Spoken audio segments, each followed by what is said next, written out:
Hello. Navigating the corporate world can be very challenging, and working in corporate as a black person or an immigrant can really be challenging. Today, we are going to dive into how to navigate the corporate world as a black or an immigrant person and how to understand office politics in the corporate world.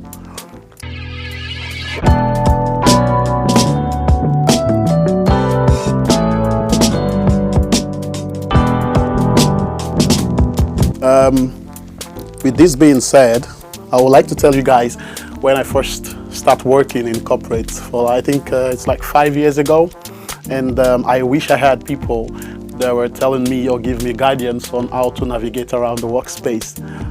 It has not been easy, I can definitely say that, but I keep on learning within the process. Like people always say, learning on the job.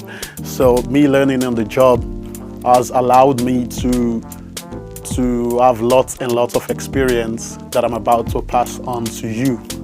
Like I said, sometimes you are in your office space and you're just trying to do your job.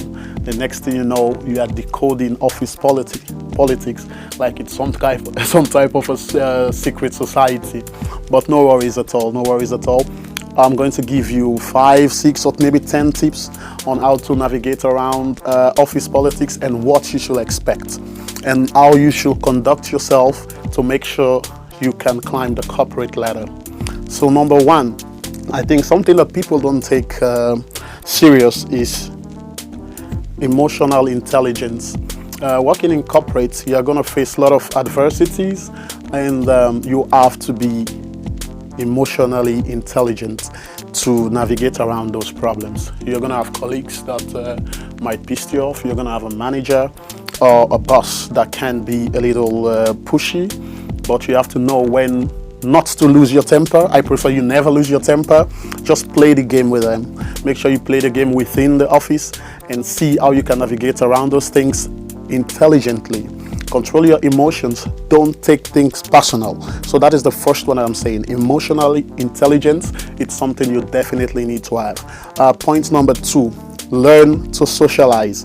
Being an immigrant or a black person in an office space, most of the time we don't want to cause trouble.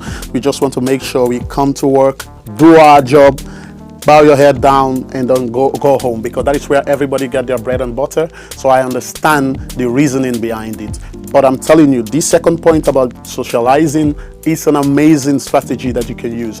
When you socialize, you give the people around you the chance to be comfortable with you, and you ask the right questions, and you do the right things that might take you up there. So don't be the person that just come to work, sit down, bow your head, and that can be easily taken that you are like negligent instead of you are just the type that is unproblematic.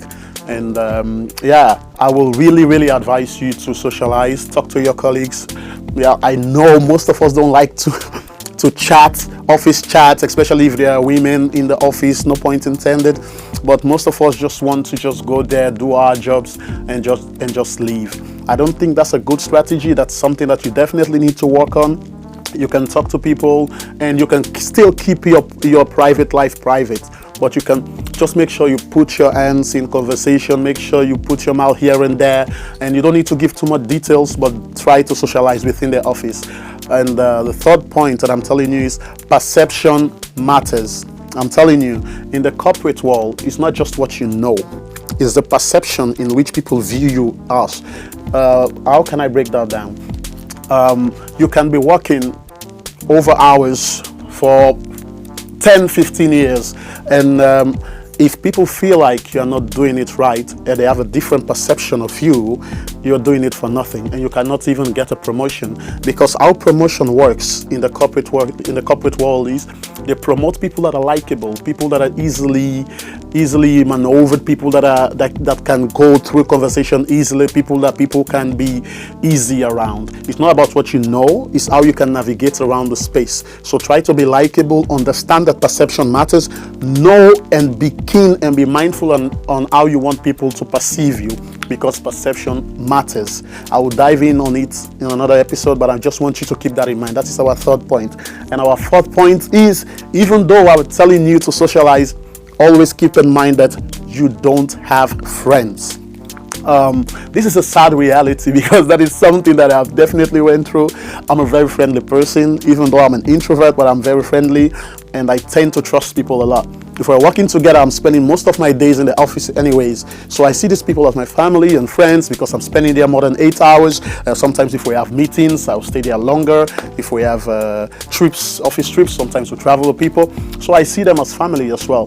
But unfortunately, you will learn the hard way if you feel like the people there are your friends. This is not a shade to any of my co-workers or anything, but understand that you're there to work and you're working with them. They are your colleagues. They are not your friend. That does not mean you hate them or you don't like them, but you love them as colleagues. Let it be about the work. Let it only be about the work. If you have something that you don't want people to know, don't say it to them. You never know what's the thing that people are thinking behind it, behind their thoughts or whatever you share, how it can be used against you. But I'm not advising you to draw those people in your real life. Only if you really, really trust them. But just keep in mind that those people are not your friend. And our next point that I'm going to say is learn communication skills. Communication skills matters. I don't know how much I don't know how much I can emphasize on how your communication skills is going to put you places that you never thought you will be. When you have a good communication skills, it's not about you speaking the perfect English or the perfect Netherlands or the perfect French or anything, but your lichaam style, your body language, and how you conduct yourself around people. How presentable are you? The clothes that you're wearing. You don't need to wear expensive clothes, but you can wear clothes that are appropriate for office functions if what you're doing is an office functioning job. So know how you talk to people, know when to talk to people, know how to conduct yourself in meetings. Understand that meetings are not made to discuss ideas. Most of the time, meetings are made for decisive decision. The decision has already been made. They're just going to discuss it and talk to you about it for you to understand this is the direction that the company is going, and this is why they are going there. So you can always give your inputs, but understand that it has nothing to do with you. And the next one that I'm going to say is, please don't date your co-workers. Please don't date your co-workers. I know that there are some bad chicks in office setting, in corporate world. I know there are some beautiful women and beautiful men there, but I'm telling you, you are going to save yourself lots of trouble if you don't date your co-worker. Dating your co-worker, that can never go right. It can only go right if it's ended up being a successful relationship and you guys get married and he or she stop working where you're working. Because if you guys are dating and you're working in the same place, whatever marital fights that you guys have at home, you're going to bring it to the office and it's going to show around to your managers and other people around you, and that is only going to be worse. And so I would definitely tell you not to do that. And the last point that I'm going to make for today on this episode is understand and never take things personal. It is not about you. Those people are making millions or thousands of euros. You are just another number. You are valid, of course. Make sure you give your input, make sure you work, make sure you do your best, and make sure you show up and understand that this is your job. You are doing it for your family, you're doing it for yourself. That is where you earn your income, and make sure you respect your job, show up on time and everything, but understand that you don't take things personal. You are going to face criticism, whether it's critical criticism or you might feel like it was unnecessary or they are picking on you or whatever. Just take a deep breath and understand it's not personal. Know how to navigate.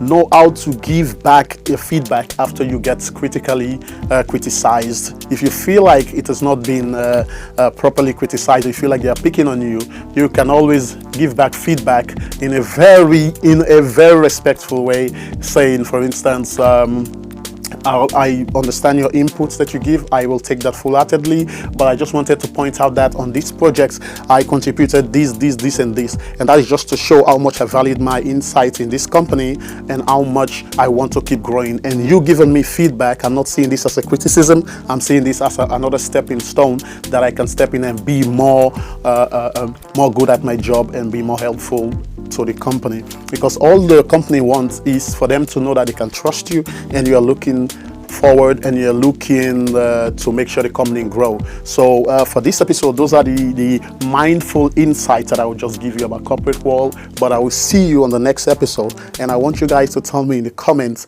what are your stories that you've been through in the corporate world, and I will choose one of the stories that is given in the comments. I will talk about it on the next episode. So stay tuned, guys. It's your host Amin. Never forget, this is Clever Chats, where we handle experiences with people in the corporate world, and where we break it down for the layman to understand. Understand this. We will talk about pop culture as well. Make sure you subscribe and like. Don't worry about anything. I got you covered. Okay, see you guys next time.